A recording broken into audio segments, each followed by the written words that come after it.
Hello. And వెంటనే బయలుదేరి cent Alphonse కాలేజీకి రా. ఓ ముఖ్యమైన విషయం. ఓకే.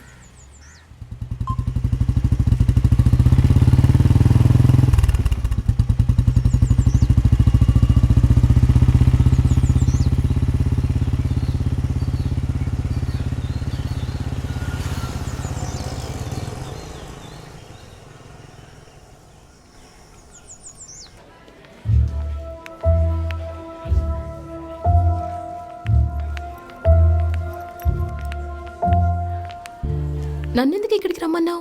మియా కూడా ఇక్కడే చదువుకుంది. నేను ప్రిన్సిపల్ గారిని కలవాలి. తన గురించి డీటెయిల్స్ ఏమైనా దొరుకుతాయేమో చూద్దాం. నువ్వేంటి పోలీసులు చేయాల్సిన పని చేస్తున్నావు? తప్పేముంది? నీకు హెల్ప్ కావాలంటే మాత్రం నేను కావాలి. కిరణ్ని కనిపెట్టావా? అతనేనా నోహా? ఏయ్, వాడు కాదు. అతను అబద్ధం చెప్పుంటే? అబద్ధం చెప్పుంటాడని నాకు అనిపించట్లేదు. అయినా ఇక్కడికి వచ్చి ఏం చేస్తావు? సంఘటన జరిగి చాన్నాళ్ళయింది కదా. ఇక్కడికి వచ్చి ఎవరిని అడగాలి? అన్నా, ఏంటి? చూడండి, మేము ప్రిన్సిపాల్ గారిని కలవడానికి వచ్చాం. మేమిద్దరం ఛానల్ వాళ్ళం. ఆయన ఆఫీస్ ఎక్కడ? ఆయన ఇక్కడ లేడు. ఏంటి సంగతి? కొన్ని సంవత్సరాల క్రితం ఇక్కడ చదివే ఒక అమ్మాయి మిస్ అయింది కదా, మియా ఫెర్నాండెస్. తన గురించి మేము ఒక ఫీచర్ తీస్తున్నాం. ఆ విషయాలు దొరకడం కొంచెం కష్టమే. అప్పుడు పాఠాలు చెప్పిన వాళ్ళు ఇప్పుడు ఎవ్వరూ లేరు. టీచర్స్ కానీ స్టాఫ్ కానీ ఇక్కడ ఎక్కువ రోజులు ఉండలేరు. ఇప్పుడు ఇక్కడ ప్రిన్సిపాల్ గా ఉన్నారే, ఈ సంవత్సరంలో రెండో అతను. అవును, కామర్స్ డిపార్ట్మెంట్ ఎక్కడ? ఇదిగో ఇలా స్ట్రైట్ గా వెళ్ళండి. ఆ పక్కన కనిపిస్తుందే అదే. Thank you.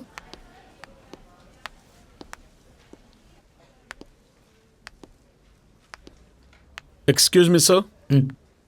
Yes so H O D లేరా? సారు ఒక మీటింగ్లో ఉన్నారు. మీరు వెయిట్ చేయండి.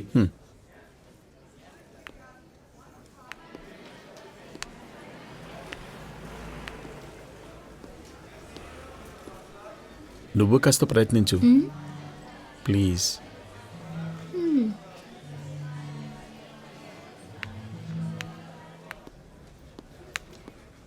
సార్, యాక్చువల్గా మేము ఛానల్ నుంచి వస్తున్నాం.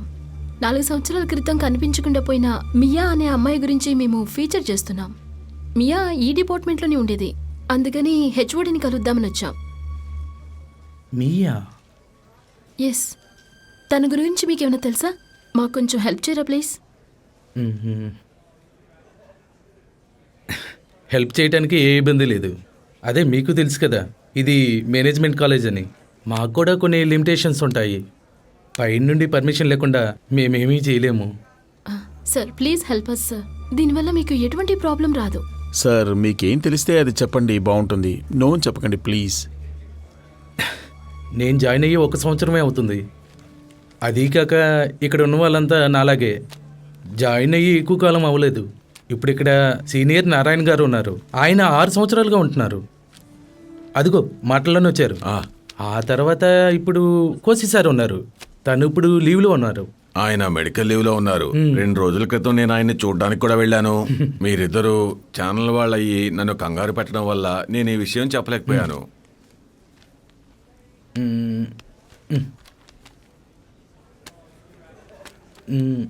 ఇది అప్పుడు చదివిన స్టూడెంట్స్ డీటెయిల్స్. ఇందులో మియా డీటెయిల్స్ కూడా దొరుకుతాయి. మీకేం కావాలో చూసుకోండి.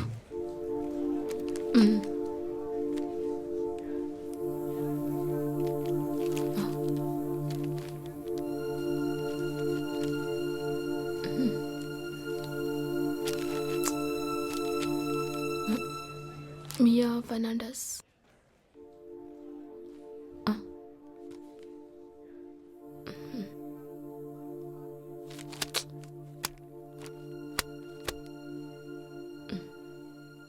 Okay sir.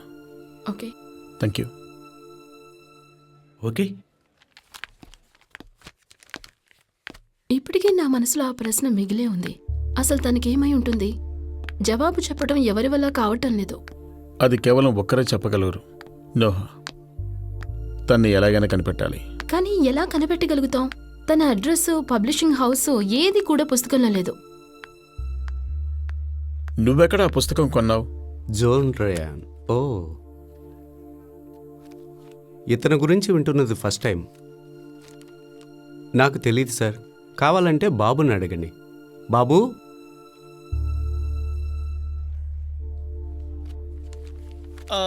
కరెక్ట్గా నాకు గుర్తులేదు.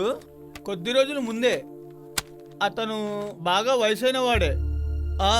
అతను మాకు డబ్బులు ఇవ్వాల్సి నుండి ఈ పుస్తకాన్ని ఇక్కడ వదిలేశాడు. మేము తిరిగి పోయినా ఆయన తీసుకోలేదు. చూడ్డానికి ఆయన అదో రకంగా ఉన్నాడు. దాని తర్వాత ఇక్కడికి రాలేదు.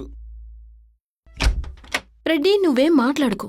దీని గురించి విచారించి ఏ ప్రయోజనం లేదు. Really it's waste of time. ఇప్పటికే ఎంతో కనుక్కున్నాను కదా. ఏం కనుక్కున్నావు? ఒకదానికి సంబంధం లేకుండా. పూర్తిగా విచారిస్తేనే కదా కనుక్కోగలుగుతాం.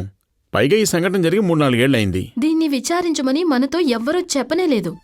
అది కేవలం నవలే. ఇదంతా చెప్తే ఎవరూ నమ్మరు. మిగతా వాళ్ళ సంగతి అలా ఉంచు. నువ్వు నమ్ముతావా? లేదు.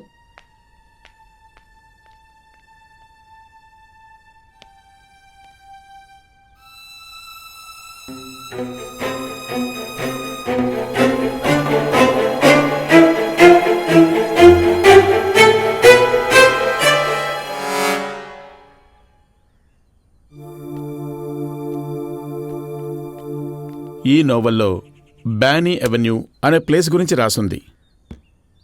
అక్కడ 23వ స్ట్రీట్ లోపల 23వ నంబర్ ఇంటి గుమ్మం ముందు ఒక చెట్టు కిందే జాన్ రయాన్ బాడీని పాతిపెట్టారు. అలాంటి ప్లేస్ ఈ సిటీ లోపల ఉంటే ఖచ్చితంగా మియా హత్యకు కారణమెవరో కనిపెట్టగలం. మనమింత తిరిగాం కదా ఫ్రెడ్డీ, నీకిది సరిపోదా?